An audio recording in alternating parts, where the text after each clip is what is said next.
Hey, watch fans. Back with something a little different here. Jaquet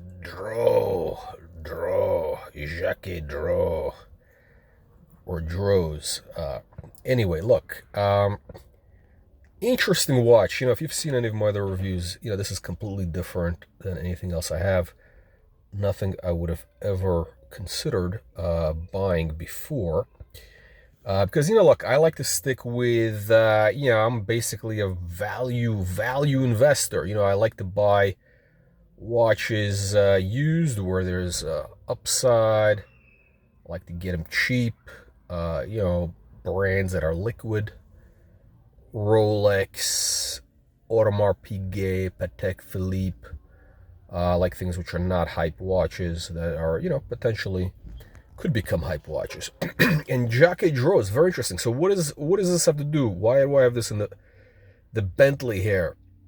This is a lot in common, more than you may think. So basically, look, here's the reality. Bentley is the brand was bought by Audi Volkswagen, right?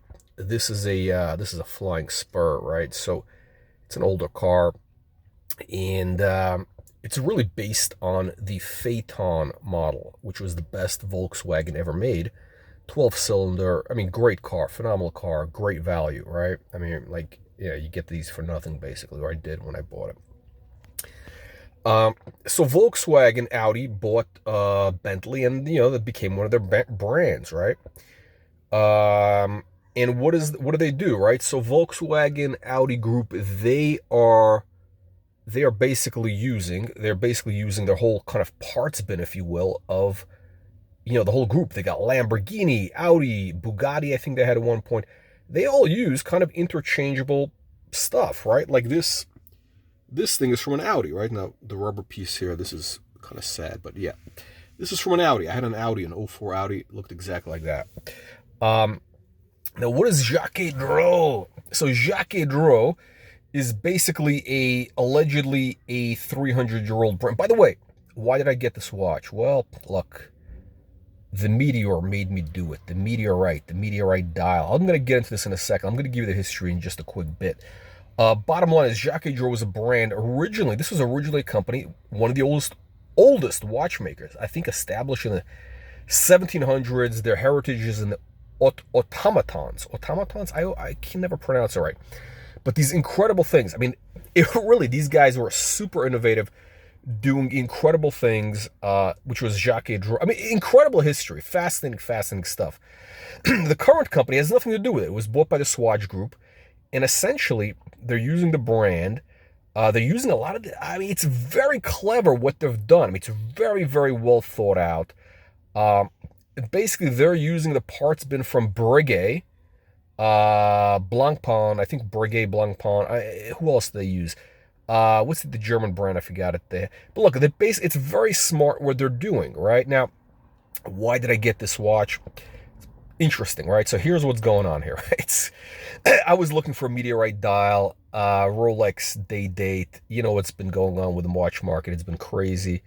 When I was looking originally well, I was looking for one for a while, but the prices were insane. The bubble has burst. But when I was looking a couple months ago in September, I was looking to, how shall we say, celebrate a milestone event.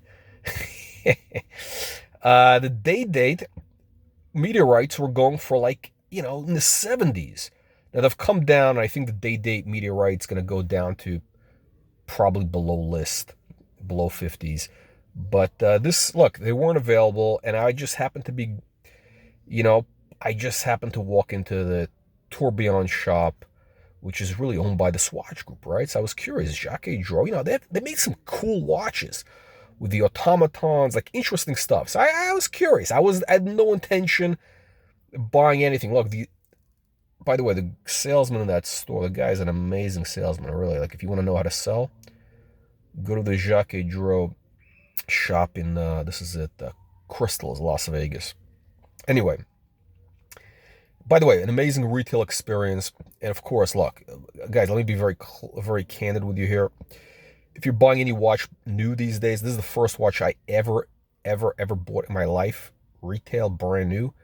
except for the Swatch watches, which oh, that's actually what. I guess it's kind of a bookend, symmetry. Yeah, the only watches I've ever bought new in my life have been Swatch watches, which I bought decades back. Those I bought new. I think I also bought some fake, maybe it was a fake Movado in 14th Street back in the day, back in the late 80s when I was a kid. I guess that one in theory was new. But yeah, outside of that, I've never bought a new watch. It was always used. Why should I buy new, right? Anyway, look. So here's the theory with these watches. Look, the design, right? The aesthetic is kind of all based on this 8, right? You see the 2 round circles. It's an 8 motif. Well, okay, you guys can figure it out. They're going after the Asian market. And what's interesting is very clever. They've taken a page from the Swatch playbook. All their designs are kind of based on this. They have some other, perpetual calendar or annual calendar, whatever it is, but they're all kind of based on this kind of idea. And the dials are all different. They all come in limited editions. This watch comes in a limited edition of, I'm going to have to show you the back. But I think it's 88 pieces, maybe less. I don't know. Look, the reason I bought this, I don't know. I needed a Meteorite. The Meteorite. I had a Meteorite obsession, and this was the only kind of game in town. Let me show you the back in just 1 second. Let me just hold on here. Okay, so there's your. Sorry about you get a little bit of smudging, whatever. It's my wrist. It's actually very smooth, but okay. So here we go, limited edition. Yeah, 88 pieces. Beautiful, beautiful. What did I keep forgetting what this thing is called? The weight, the automatic piece. Yeah. Incredible quality. Let me zoom in if I. Hang on. This is nasty. Hang on a second. Okay, to clear off the smudges. Yeah, so the rotor, there we go, the rotor. Cleared up, I try to clear up the smudges a little bit here. So the rotor, really nice. Look, how does this compare to a Patek? I don't know, you guys leave your comments, let me know what you think. How does this compare? Look, all this, at the end of the day, this is all bullshit when people talk about, Patek is not the Patek that it was, 30 years ago, even 25 years ago. Totally different animal, mass market. Look, this is a business, right? It's a business, guys. You gotta remember that. Don't believe all this bullshit that these brands feed you about heritage brands and all that bullshit with Audemars Piguet family owned. Audemars Piguet, man, what a bunch. I really can't stand that CEO that they have. Like, every time I see this, what a fucking prick. Anyway, their whole attitude, the whole Audemars Piguet, and again, I love the watch, but they only have one watch, the Royal Oak, everything, and that's only the one model, not the offshore, just a regular Royal Oak. They haven't done anything new in 100 years. There are other watches, they got a lot of dogs in their lineup. Nothing, look, Audemars Piguet is really living off one watch. I hate to tell you guys this, but yeah, anyway, look, the reality is, by the way, here's what's really cool. The strap, the camera doesn't do this justice. It's actually really great quality leather. I'm a fan of details. Oh, speaking of details, I don't know if you can see this. Oh, so they have 2 little stars. So, everything about their whole brand thing is also, it's really charming. Now, the one thing I don't like, the watch is a little thick. It's a little thick. I like a thin, small case. This is a little chunky. This is a chunky little animal. This is about twice the size that it should be. I don't know why. I'm sure they could make it thinner. They have the technology. So look, the Jaquet Droz, the motif, 2 stars. That's their logo. Okay, so the 8. That's the whole thing with the Chinese. By the way, it shows the Jaquet Droz was actually one of the first guys. Oh